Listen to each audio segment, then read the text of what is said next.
All righty, welcome, folks. Welcome to everybody around the world, and welcome to all my subscribers. I'm going to make this very quick. Now, I have all love and respect. I really do adore Neil deGrasse Tyson. I've always looked up to him. He's an extremely intelligent individual, and I really do respect and adore him in all ways, altogether. And I don't think he's a religious person. I respect that with all love and respect. But with all fun, I want to make a very valid response, mathematically based response to a video where I've seen Neil deGrasse Tyson, um, for lack of better terms, show that the Bible is allegedly wrong mathematically when he references a scripture which supposedly reveals an incorrect calculation for pi. Okay, so I thought to myself, oh, I really would like to see if I could prove Neil deGrasse Tyson wrong. So what I did is I pulled up the verse, I looked at the verse in faith, knowing that I would find the truth, that it does reveal either pi itself or something so close to pi itself that it renders it irrelevant. Welcome, man. Welcome. You'll be excited about this. I've definitely got it. I've got it here. This is 100%. So, right? If we go look at the scripture itself, right, which is from 1 Kings 7:23, it says, "And he maketh the molten sea 10 by the cubit from its edge unto its edge, and it is round all about, and 5 by the cubit is its height, and a line of 30 by the cubit does compass it round about." And a little bit later, and it says, "And its thickness is a handbreadth, and its edge as the work of the edge of a cup." So that's the verse. So basically, what people have done is say that, okay, well, taking a cubit at 18 inches, we will get 540 inches for the given circumference, and it claims at 10 cubits for the diameter, that would be 180 inches for the diameter. And if you do the math on that, it would give a result of pi being 3, which wouldn't be mathematically accurate. It's not even close. Pi is, where is it? 3.14159, rounded up to that point. We're taken to that point. So, and that's the argument that Neil deGrasse Tyson made in the video segment that I watched. So I thought about this using some logic, and I came to the following logical conclusions. And I put it quite simply here. It'll only take a couple minutes to say. Okay, so we're told, and taking the cubit at 18 inches, right? So 540 inches is either the inner or the outer circumference, because we're talking about making a giant bowl, okay? And every bowl has a width to the bowl itself, okay? So 540 inches is either the inner circumference or the outer circumference, meaning it's either the inside of the bowl or taken at the outside of the bowl, okay? And 180 inches, meaning the diameter, is either the inner diameter in like respect or the outer diameter, okay? So that would be the diameter from the interior of the rim to the interior of the rim on the other side, or likewise to the outside, okay? So what we end up with is 4 logical scenarios. I call it the first one, well, it's A, B, C, and D. So for A, if 540 inches is the inner circumference, then the outer circumference is either 547 or 548 inches. Let me mention this is because, depending on what source you look at, a handbreadth, because it says the width of it, the thickness of it is a handbreadth is between 3.5 to 4 inches. Now I measured my own, I'm just under 4 inches, over 3.5, like a quarter inch under 4 inches. Depends where you measure it from. Now, I looked at a few years ago, they had some archaeological data come out where they said that they examined these different types of bowls from biblical type era, and it showed from their calculations that a handbreadth was roughly around, I think it was 9 centimeters, which works out to about 3.5 inches. So I did all the maths for all of these things, considering either 3.5 or 4 inches. And at the end of the day, all of the results were within 1% of each other. So I don't even think it's worth fussing over whether a handbreadth is 3.5 or 4 inches. Even with the resultant volume, okay, and I used all the proper formulas, the volume that this thing would possess, okay, when calculated with the 3.5-inch handbreadths or with the 4-inch handbreadths, only makes a difference of roughly 1% to the total volume. Okay, so it's negligible, one could say. So anyways, getting back to the program, we have A, B, C, and D, right? So for A, if 540 inches is the inner circumference, then the outer circumference is 547 or 548. Now, in case B, if 540 inches is the outer circumference, then that would mean that the inner circumference is only 533 or 532.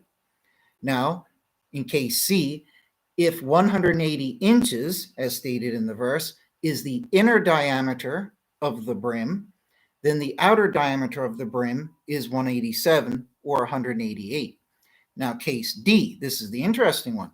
If 180 inches is the outer diameter of the brim, then the inner diameter of the brim, that means the interior contents of the giant bowl, okay, that inner diameter is 173 or 172.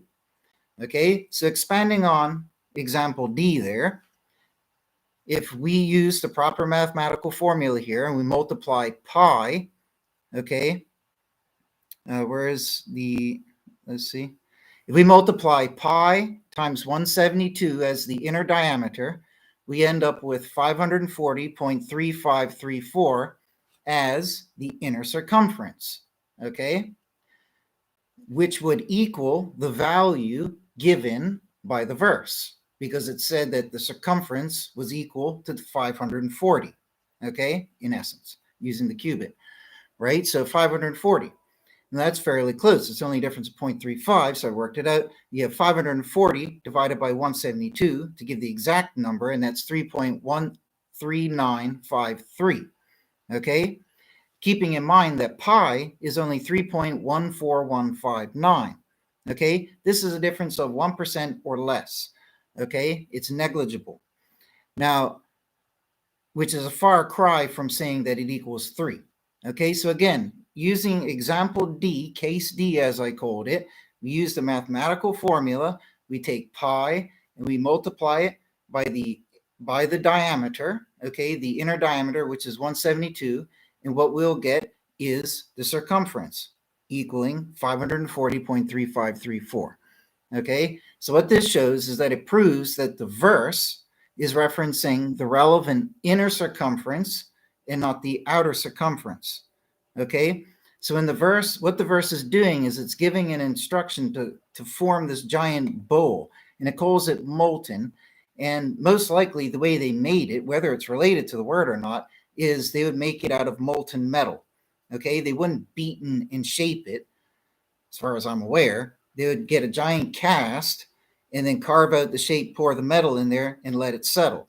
The thickness of the base is irrelevant here. It gives the dimension for the height. So if you picture a giant, like for the sake of it, giant concrete block, right? That's easy for us to picture, right? Giant stone block, whatever type of stone or rock you want to picture.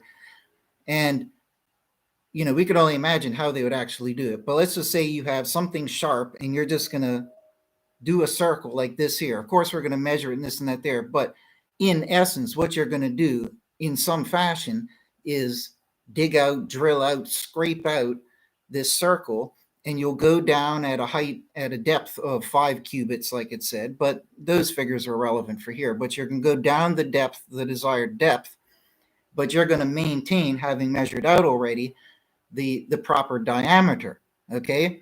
So the diameter that the verse stated, remember, these are verses literally of instruction to construct this thing, okay? These aren't fancy pants, you know, instructions to be watched on TV, right? On some reality home, you know, remodeling show. This is an instruction to build something, right? Of religious importance. So it's giving instructions on how to build it. So these are builder's instructions, one could argue. And if you picture having your giant stone block, it's giving you the builder's measurements to go by, the basics, right? And it's giving you enough basics. It's saying that the inner diameter of this bowl will be 172, okay? So taking 172, you would measure that out, and that's your diameter. And if you have the center point, you can then rotate around that center point, and keep plotting that out if you want to do it that way. There's tons of different ways you could do it. You know what I mean? Lots of different ways you could do it to get the circle mapped out, right? But nonetheless, however they did it, it doesn't really matter. You would draw it out so you know the dimensions, and then you would start your cutting or carving, however they did it, or scraping. Doesn't matter how they did it. Okay. And what you will essentially have is a giant ring that will just keep getting deeper.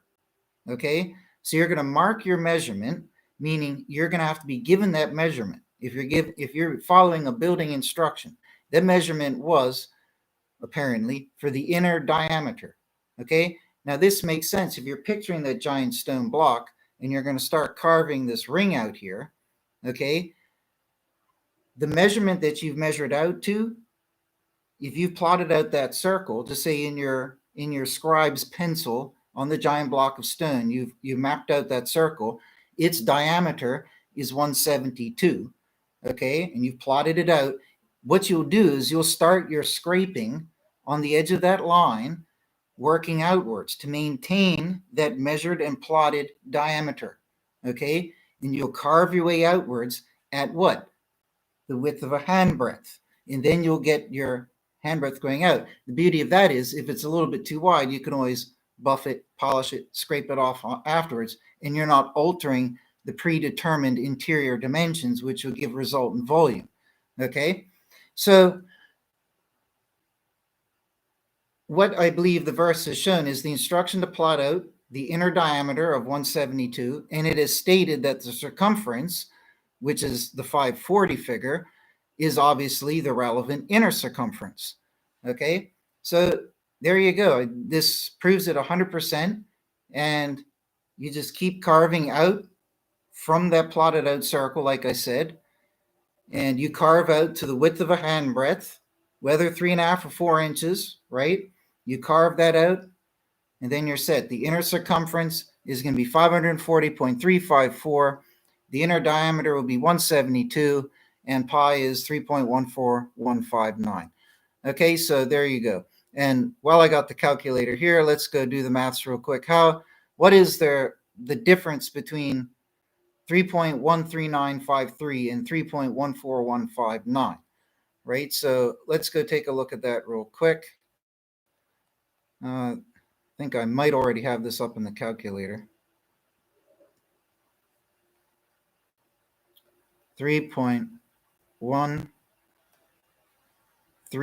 where is it? You know, that'll be a lot easier to do. I'll just copy that. 3.13953. If I can paste it into there. Nope. 13, not here. 3.13953 divided by 3.13953 divided by 3.14159 divided by 3.14159. Let's double check. 14159. Where is it? Yep. 13953. That gives 0.999344. So yeah, that might even be closer than I thought, right? So well under 1%. So there you go. I've proven it. There you go. I would love to see what Neil deGrasse Tyson has to say to that one there. I don't see how I'm wrong in this year. Pretty sure I'm right in all ways, but I'd love to see what he has to say in response to that one. So anyways, take care, folks, and God bless. And I got another video coming out for Neil deGrasse Tyson to do with Genesis and the creation story and some other things. Anyways, take care, folks, for now. God bless.